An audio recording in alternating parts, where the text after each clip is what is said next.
Hello दोस्तों, स्वागत है आपका हमारे चैनल ऑनलाइन क्लासेस 2.0 में।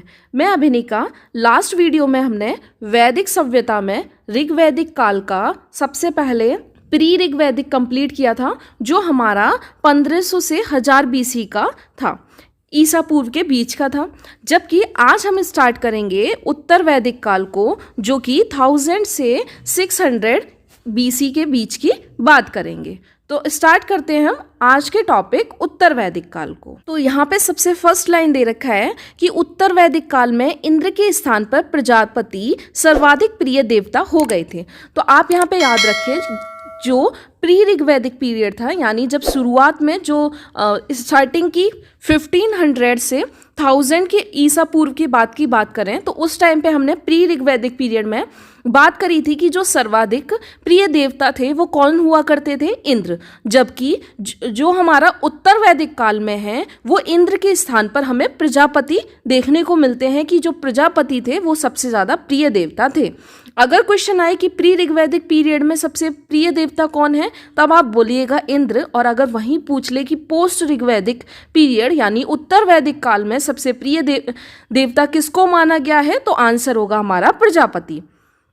विष्णु के 3 पगों की कल्पना का विकास भी उत्तर वैदिक काल में हुआ था। तो आपसे पूछ ले कि विष्णु के 3 पगों की कल्पना का विकास कब हुआ है, तो इसका आंसर भी हमारा हो जाएगा उत्तर वैदिक काल से संबंधित है। ठीक है, अब हम ये देख लेते हैं कि कौन सा देवता किससे संबंधित है, मतलब किस चीज से रिलेटेड है। ठीक है, सबसे पहले बात करते हैं हम इंद्र की। तो जैसा कि हम जानते हैं, इंद्र जो है वो किसके देवता हैं? वर्षा के देवता हैं। साथ ही साथ युद्ध का नेता या फिर एवं वर्षा का देवता जो माना जाता है, वो किसको माना जाता है? इंद्र को।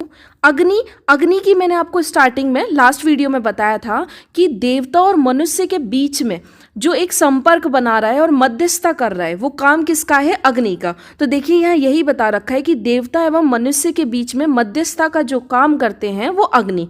शायद इसलिए हिंदू में और ये जो हिंदू सभ्यता है, इसके अंदर हम यज्ञ और अग्नि कुंड जलाकर ही मतलब पूजा पाठ करते हैं। जो अग्नि देवता होते हैं उन्हें पूजते हैं, ताकि वो मनुष्य और देवता के बीच में मध्यस्थता कर सके। आगे हम बात कर लेते हैं वरुण देवता की। इनका काम पृथ्वी एवं सूर्य का निर्माता माना जाता है। इन्हें समुद्र का देवता भी माना जाता है। साथ ही साथ और जो हमारे गौ देवता हैं, उनको आकाश का देवता माना जाता है और ये सबसे प्राचीन माने जाते हैं। याद रखिएगा कि आकाश के देवता कौन है? गौ। साथ ही साथ सोम देवता जो कि वनस्पति के देवता हैं। ठीक है, ऊषा जो कि हम प्रगति एवं उत्थान के देवता कहते हैं, और जो अश्विन है वो विपत्तियों को हराने वाले देवता माने जाते हैं। वही पूषण पशुओं के देवता माने जाते हैं। पूषण और पशुओं से याद रखिएगा, पूषण आए तो यानी पशुओं के देवता। वहीं विष्णु को विश्व के संरक्षक एवं पालनकर्ता कहते हैं, और जो मरूत होता है वो आंधी तूफान के देवता हैं। तो इस लिस्ट को याद रख लीजिए कौन किसका देवता है। अब आगे बात करते हैं हम इसमें। अब यहाँ पे दे रखा है कि उत्तर वैदिक काल में राजा के राज्याभिषेक के समय यज्ञ किया जाता था, और जिस यज्ञ को हम क्या कहते हैं? राजसूय यज्ञ का अनुष्ठान किया जाता था। उत्तर वैदिक काल में वर्ण व्यवसाय की बजाय जन्म के आधार पर निर्धारित होने लगे थे। मैंने आपको बताया था स्टार्टिंग में, जो प्री ऋग्वैदिक पीरियड था उस टाइम पे क्या था? जो वर्ण व्यवस्था थी वो किसके आधार पर थी? व्यवसाय के आधार पर थी। यानी जैसा काम होगा उस बेसिस पे उसको उस वर्ड सिस्टम में रख दिया जाएगा। लेकिन उत्तर वैदिक काल में आते आते क्या चेंज देखने को मिल रहा है? और अब ये व्यवसाय के आधार पर ना होके जन्म के आधार पर हो गई है। यानी अगर किसी का व्यवसाय वैश्य है, तो उसके यहाँ जो बच्चा पनपेगा, ठीक है, जो जन्मेगा, वो उसका काम चाहे कोई और भी हो, लेकिन वो किस वर्ड सिस्टम में रखा जाएगा? वो हमारा जो उसके पिता हैं उसी वर्ड सिस्टम में रखा जाएगा। तो सेम ये और जगह भी होगा, मतलब कि जो पीढ़ी दर पीढ़ी होगा उसका वर्ड सिस्टम जो है फिर चेंज नहीं होगा व्यवसाय के आधार पर, वो जन्म के आधार पर निर्धारित किया जाएगा। उत्तर वैदिक काल में हल को सिरा कहते थे। कभी कभी पूछ लिया जाता है कि सिरा क्या था उत्तर वैदिक काल में, तो याद रखें हल को क्या कह रहे हैं? सिरा। वहीं हल रेखा को सीता कहा जाता था। ठीक है, आगे उत्तर वैदिक काल में निष्क और शतनाम मुद्रा की इकाइयां भी चलती थी। तो निष्क और शतमान, ये जो शतमान दे रखा है, ये मुद्रा की इकाइयां कब चल रही हैं? उत्तर वैदिक काल में। लेकिन इस काल में किसी खास भार, आकृति और मूल्य के सिक्कों के चलन का कोई भी प्रमाण नहीं मिलता है। सांख्य दर्शन की बात कर लेते हैं। अब आपको पता है हमें बहुत सारे दर्शन देखने को मिलते हैं, जिसमें से एक सांख्य दर्शन है। भारत के सभी दर्शनों में सबसे प्राचीन दर्शन जो है वो कौन सा दर्शन है? सांख्य दर्शन है। ठीक है, इसके अनुसार मूल तत्व 25 हैं, जिसमें प्रकृति पहला तत्व है। तो याद रखें, सबसे पहले तो आपसे पूछ लिया जाए कि सबसे पुराना दर्शन कौन है, तो याद रखें सांख्य दर्शन है। और इसके अनुसार कितने मूल तत्व माने गए हैं? तो इसके अनुसार 25 मूल तत्व माने गए हैं, और जिसमें से प्रकृति जो है वो पहला तत्व माना गया है। जबकि ये जो सत्यमेव जयते है, ये हमारा मुंडकोपनिषद से लिया गया है। तो आपसे पूछ ले कौन से उपनिषद से लिया गया है, तो आप याद रखें जो हमारा सत्यमेव जयते है ये मुंडकोपनिषद से लिया गया है। इसी उपनिषद से यज्ञ की तुलना फूटी नाप से भी की गई है। तो आपसे दो चीज़ पूछ सकता है कि सत्यमेव जो जयते है वो किस उपनिषद से लिया गया, तो आंसर होगा मुंडकोपनिषद से। वहीं अगर आपसे पूछ ले कि यज्ञ की तुलना फूटी हुई नाप से कहाँ पर की गई है, तो इसका भी आंसर हमारा हो जाएगा मुंडकोपनिषद से। आगे आपको बता दें, गायत्री मंत्र जो हमारा है सवित्र यानी सूर्य देवता को, याद रखिएगा, नामक देवता को संबोधित है, जिसका संबंध ऋग्वेद से है। और मैंने आपको बताया था जो ऋग्वेद में हमारा टोटल 10 मंडल हैं, जिसमें से जो तीसरा मंडल है जो हमारे विश्वामित्र द्वारा लिखा गया, वहीं पर ये गायत्री मंत्र भी उसी में इसकी रचना की गई है विश्वामित्र के द्वारा। श्राद्ध की प्रथा पहल दत्तेत्र ऋषि के बेटे निमि ने शुरू की थी। अब आपसे पूछ ले जो आज के टाइम पे श्राद्ध होते हैं वो सबसे पहले किसने स्टार्ट करी थी, तो एक दत्तात्रेय ऋषि थे, उनके बेटे निमि हुए, उनने इसकी शुरुआत की है। वहीं उत्तर वैदिक काल में कौशाम्बी नगर में प्रथम बार पक्की ईंटों का प्रयोग किया गया है। देखो, सबसे पहले हमने जो पक्की ईंटों की बात करी थी वो सिंधु घाटी सभ्यता में देखने को मिलती थी, क्योंकि हमने वहाँ पे बात करी थी कि वो एक नगरीय व्यवस्था थी।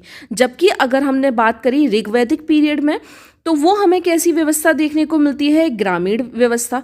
और अगर पूछ ले उत्तर वैदिक कालों में पक्की ईंटों का विवरण कहाँ से मिलता है, तो कौशाम्बी नगर से प्रथम बार इसके साक्ष्य मिलते हैं। वही अब हमें जो महाकाव्य बताए गए हैं वो कितने बताए गए हैं? महाकाव्य 2 बताए गए हैं, जिसमें से एक महाभारत और दूसरा रामायण। महाभारत का पुराना नाम, यह आप बिल्कुल याद रखिएगा, इसका पुराना नाम बहुत जगह पूछा गया है कि महाभारत का पुराना नाम क्या है, तो याद रखें इसका पुराना नाम जय संहिता है। यह विश्व का सबसे बड़ा महाकाव्य है और लगभग इसमें 1 लाख से ज़्यादा भी वर्ड हैं। ठीक है, तो इसलिए आप याद रखें। सबसे पहले आपसे पूछ ले अगर महाकाव्य कितने हैं, तो कहिएगा 2 हैं, और जिसमें एक महाभारत है और दूसरा रामायण। ठीक है, महाभारत अगर का पुराना नाम पूछे तो जय संहिता है, और ये विश्व का सबसे बड़ा महाकाव्य है क्योंकि इसमें लगभग 1 लाख से भी ज्यादा वर्ड हैं।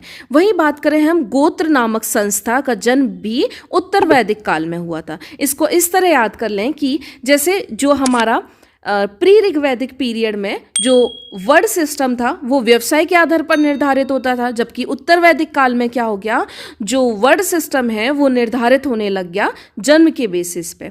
ठीक है, उसी में किसका जन्म हुआ? गोत्र। जैसा कि आज गोत्र की प्रथा चलती है, तो ये जो गोत्र नामक संस्था है इसका भी जन्म उत्तर वैदिक काल में हुआ है। वहीं आपको बता दें एक दर्शन है वेदांत दर्शन। ये जो वेदांत दर्शन के मौलिक ग्रंथ ब्रह्मा सूत्र या वेदांत सूत्र की रचना वदरायण ने की थी। अगर कोई पूछ ले वेदांत सूत्र या ब्रह्मा सूत्र की रचना किसने की है, तो आप याद करें वदरायण ने की है। और ये हमारा पूरा होता है पोस्ट ऋग्वैदिक पीरियड। इसमें जो भी इंपॉर्टेंट थे एक बार हम तुरंत उसको रिवाइज कर लेते हैं। तो देखो, इसमें सबसे पहले मैंने क्या बताया, उत्तर वैदिक काल में प्रिय देवता कौन हो गए? प्रजापति। वहीं विष्णु के 3 पगों की कल्पना भी इसी में कही है। इंद्र को किसका देवता माना गया था? वर्षा का। अग्नि को किसका माना गया था? मनुष्य और देवता के बीच में मध्यस्थता का काम करता है।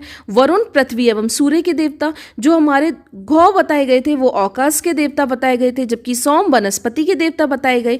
उषा प्रकृति एवं उद्यान के देवता। अश्विन विपत्तियों को हराने वाले देवता। पूषण पशुओं से रिलेटेड हैं। विष्णु विश्व के संरक्षक हैं। वही मरुत की बात करेंगे तो इसको आंधी तूफान का देवता माना जाता है। उत्तर वैदिक काल में आपको बताया राजा के राज्याभिषेक को क्या क्या कहा जाने लगा? राजस्यु यज्ञ कहा जाने लगा। साथ ही साथ मैंने आपको ये बताया कि उत्तर वैदिक काल में जो वर्ण व्यवसाय के आधार पर नाव के जन्म के आधार पर हो गया था। साथ ही साथ जो हल है उसको सिरा कहते थे इस टाइम पे, और हल की रेखा को, जो मेड़े होती हैं खेतों की, उनको सीता कहा जाता था। उत्तर के वैदिक काल में जो अगर पूछा जाए मुद्रा की कौन सी इकाइयाँ चलती थी? निष्क और शतमान।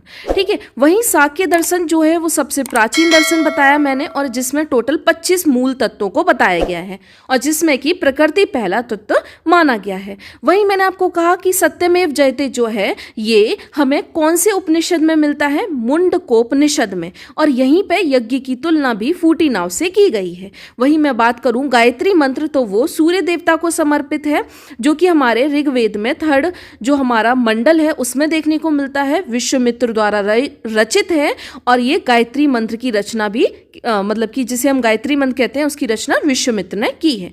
वहीं बात करी जाए कि श्राद्ध की प्रथा, तो सबसे पहले दत्तात्रेय ऋषि के बेटे निम्मी ने शुरू किया था। ठीक है। और वहीं जो पकी हुई ईंटों के साक्ष्य उत्तर वैदिक काल में कौशाम्बी नगर से मिलते हैं। बात करूं अगर महाकाव्य की, तो आपसे पूछ लिया जाए ये टोटल 2 हैं, एक है महाभारत और दूसरा है रामायण।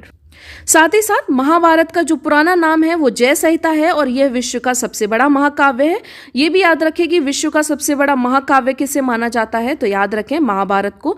वहीं गोत्र का नामक संस्था की भी स्टार्टिंग जो है वो हमारी उत्तर वैदिक काल से हो गई है, और एक वेदांत दर्शन है, और या फिर जिसे हम ब्रह्मा सूत्र कहते हैं, ये किसने रचित किया था? तो ये वदरारायण ने किया था। नेक्स्ट वीडियो में हम महाजनपदों के उदय की बात करेंगे, और आपको अगर हमारा ये वीडियो पसंद आया हो तो please like share and comment करें, और अभी तक हमारे चैनल को आपने सब्सक्राइब ना किया हो तो हमारे चैनल को सब्सक्राइब कर लें, और बेल आइकन भी जरूर हिट करें ताकि आने वाले वीडियोस के सभी नोटिफिकेशन आपको मिल सकें।